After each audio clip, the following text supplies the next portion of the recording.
pendant au moins 4 ou 5 jours sans aucune nouvelle d'Abou Jamal, c'est-à-dire que régulièrement, en général, il pouvait appeler sa famille, et auquel sa famille a même été une interdiction de prendre contact avec lui. Ça a pris pendant un temps, et ce n'est qu'il n'y a que 3 semaines que la principale animatrice de son groupe de défense, qui est aussi avocate, et sa sœur ont pu le rencontrer. Ils l'ont retrouvé dans un état extrêmement fatigué. Si vous allez sur le site, vous verrez des photos récentes d'Abou Jamal. Il est extrêmement fatigué, il a du mal à pouvoir même se mettre debout. Et il passe son temps, sinon dans un lit, mais dans une chaise roulante.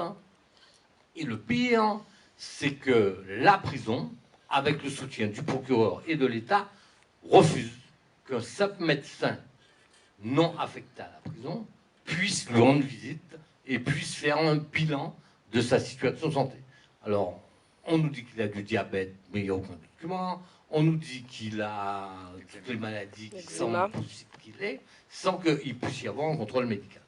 Donc, l'appel qu'avait lancé notre comité il y a de cela un mois, à travers une des émissions et des déclarations, il faut de manière systématique appeler, envoyer des fax, envoyer des cartes postales, au moins d'un côté à l'ambassade américaine à Paris, puisque c'est la plus proche qu'on ait sous la main, parce que l'autre ce serait éventuellement à Barbade, mais en tout cas à Paris, et aussi directement à la prison pour réclamer dans l'immédiat au moins qu'il soit soigné correctement.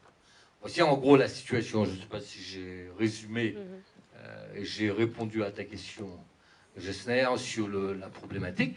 Pour terminer, Obama ne peut pas. Bon. Et pour le film, un mot quand même pour vous dire 2 choses. La première, c'est qu'il colle beaucoup à la réalité. C'est-à-dire que même les scènes intimistes collent beaucoup à la réalité parce que ça permet de montrer les problèmes qui ont existé, mais qui existent encore dans le mouvement noir américain ou dans le mouvement démocratique américain. Vous avez vu les contradictions qui existent entre le comité que préside Martin Luther King, qui est le comité des pasteurs qui sont du sud des États-Unis, avec les organisations de jeunes, les problématiques qui se posent avec la question de Malcolm X, et le débat et les contradictions qu'il y a eu. Et on le retrouve encore aujourd'hui, ce type de problématique et ce type de contradiction. Puis deuxième chose sur laquelle je veux insister, c'est la question, tu en as parlé aussi, qu'on voit, vous voyez Hoover.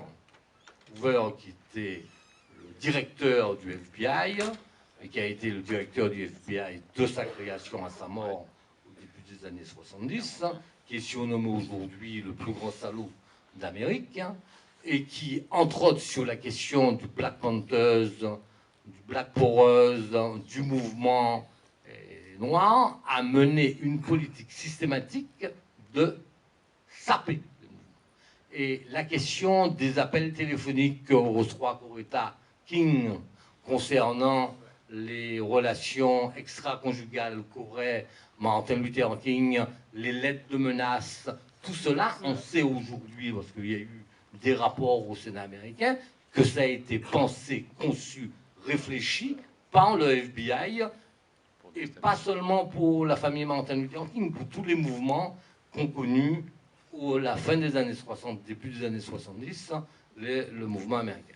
Donc ce film, à ce niveau, il a cette qualité de bien rendre compte d'un climat et d'une ambiance extrêmement particulière de cette période de l'histoire des États-Unis. Mais sur la question pour retourner, pour en terminer, sur Abou Jamal, j'insiste, nous sommes actuellement dans une très grande inquiétude, que nous ne sommes plus au stade de demander un procès équitable, nous sommes au stade actuellement de demander qu'il ait les conditions pour pouvoir continuer à vivre, même dans une prison. Voici la situation, en gros, et elle n'est pas brillante, il faut le reconnaître.